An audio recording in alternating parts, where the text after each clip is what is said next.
Welcome to my channel Sci-Fi Love Story. Thanks for watching. Please like and subscribe.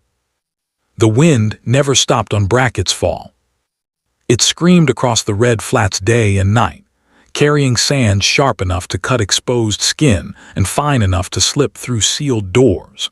People said you could tell how long someone had lived on Brackett's fall by the way they leaned forward when they walked, as if always pushing against an invisible wall.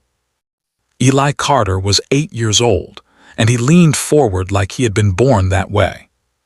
He stood inside the habitat dome, his small hands pressed flat against the thick viewport glass. Outside, the dust rolled in long, twisting lines, like the planet itself was breathing.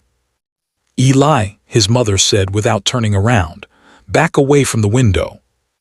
"There's something out there," he said. "There's always something out there," Mara Carter replied.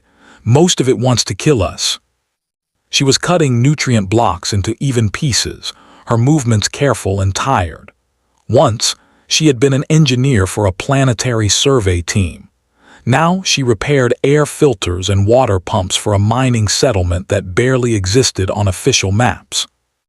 Eli didn't move. "It's not dust," he said. "It's crawling." That made her stop. Mara crossed the small room and leaned beside him, her eyes narrowing as she scanned the flats. At first, she saw nothing. Then she saw it. Something dark lay half buried in the sand, dragging itself forward inch by inch. It was shaped like a person, but wrong. Too tall, too thin. Its movements were slow and uneven, like every motion caused pain. Mara's hand tightened on Eli's shoulder. "Get away from the glass," she said quietly. "It's hurt," Eli said. "That doesn't mean it's safe." The figure collapsed less than 50 meters from the dome. It didn't move again. Eli looked up at his mother. "Please." Mara closed her eyes. Her husband had said that word once, years ago, before he walked out into a storm to fix a power relay owned by a corporation that would later deny responsibility for his death. "Please." She swore under her breath and went for the emergency locker. "Stay behind me," she said. The airlock hissed as it cycled open. The thing outside was worse up close. Its skin was dark gray, patterned with faint lines that glowed weakly blue. Its limbs bent at strange angles, and its chest rose in shallow, uneven breaths. One arm was wrapped tightly around a long metal case. Mara kept her sidearm raised as she knelt. It didn't react. Together, she and Eli dragged it inside. It weighed less than it looked, light enough to make her uneasy. The airlock sealed, and the decontamination cycle washed red dust down the drains. Under the white lights, the alien looked fragile. Its face had no hair, no ears, just smooth skin and deep-set eyes that remained closed. Thin blood, almost black, leaked from a wound along its side. "I've never seen one like this," Mara muttered. The alien's eyes opened. They were bright silver. It moved suddenly, grabbing Eli's wrist with surprising strength. Mara raised the gun instantly. "Let him go." The grip loosened. The alien stared at Eli, its expression unreadable. "You did not leave," it said. The voice was low and rough but clear. Eli swallowed. "You were hurt," he said, "so we helped." The alien released him fully and let its arm fall back. "My name," it said slowly, "is Karek." Mara did lower the gun. "What are you?" Karek's eyes flicked to the weapon, then back to Eli. "A soldier," it said, "or what remains of one." It tried to sit up and failed. Eli grabbed the water canteen without being asked. As he held it to the alien's mouth, Karek drank carefully, like someone who knew water was precious. "Why?" Karek asked. "Why what?" "Why help me?" Eli thought about it. "My dad said if you can help someone and you don't, that makes you part of the bad thing." Something changed in the alien's eyes. Then Karek said quietly, "Your father was a strong man." He's dead, Eli said. Mara flinched. Corporation accident, Eli continued. They said it wasn't their fault. Karek was very still. I see, it said. They hid the alien. That night, patrol drones passed over the settlement twice. Karek healed faster than any human should have. Within days, he could stand. Within weeks, he could walk. He stayed. I owe a debt, he said. Myra tried to argue. Karek ignored her. To Eli, he said, among my people, debts are not repaid with words. The lessons began before sunrise. Karek did not teach Eli to fight. He taught him to stand, to breathe, to listen. The universe is loud, Karek said, but it speaks in patterns. Learn the patterns. He gave Eli a training weapon, not a gun, not a blade, but a simple rod that reacted to movement and intent. Eli struggled. He fell. He bled. He kept going. Years passed. The settlement grew more desperate. Then the corporate ships arrived. They said the land was no longer theirs. They gave the settlers 30 days. Eli was 12. And Karek finally opened the metal case. Inside was a weapon that hummed like a living thing. This, Karek said, is why they hunted me. The weapon did not look like something made for killing. That surprised Eli. The case lay open on the floor of the habitat, its interior lined with soft black material that absorbed the light.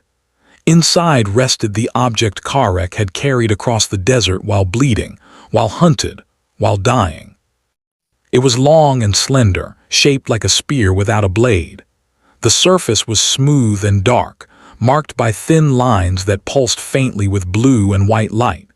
When Eli stepped closer, he felt a quiet vibration in his chest, like the echo of a distant drum. This is called a resonance lance, Karek said. Myra stood behind Eli, arms folded tight across her chest. What does it do? Karek did not answer immediately. His silver eyes were fixed on the weapon, and for the first time since Eli had known him, he looked old. It reminds the universe, Karek said at last, how things are meant to be. Eli reached out without thinking. The moment his fingers touched the lance, the light brightened.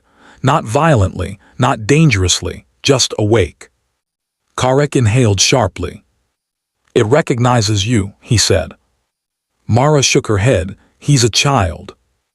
Yes, Karek replied calmly, and that is why it listens. The corporations did not wait 30 days. They came in 12.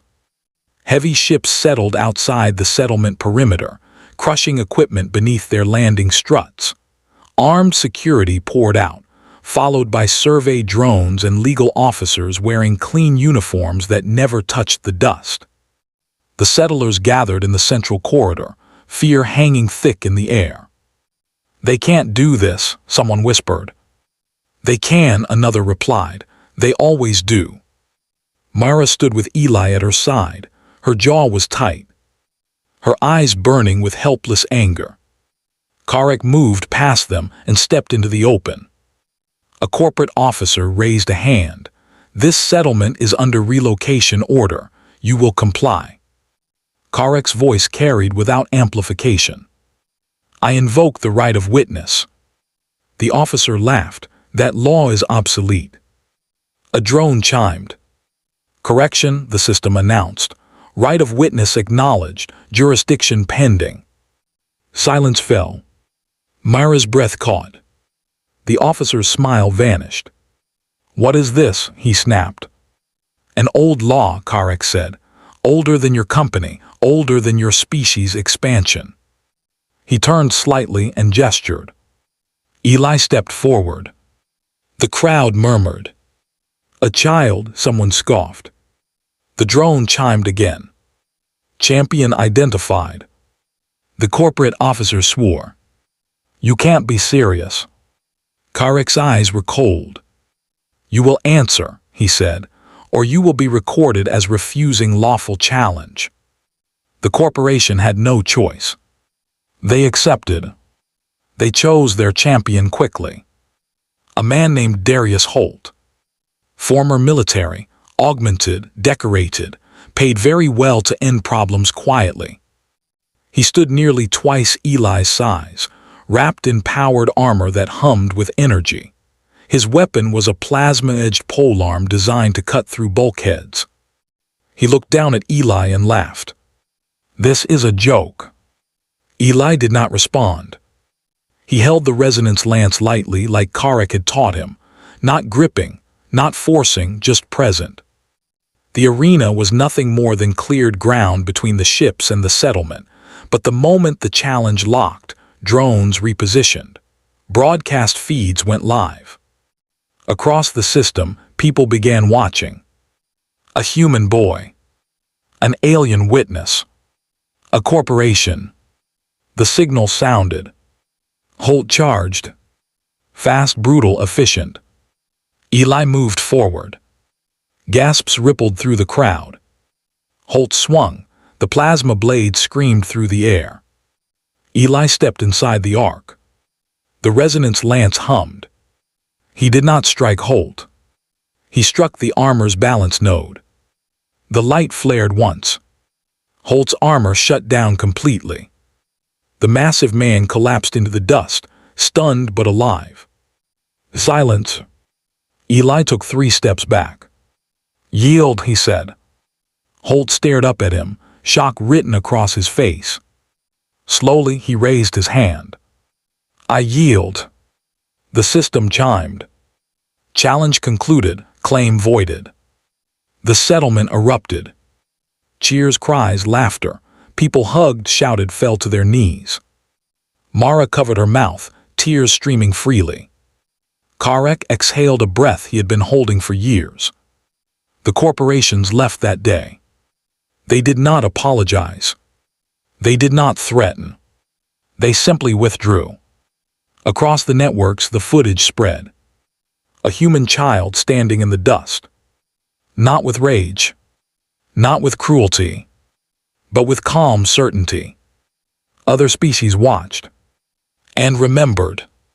That night the settlement gathered around small lights and shared what little food they had.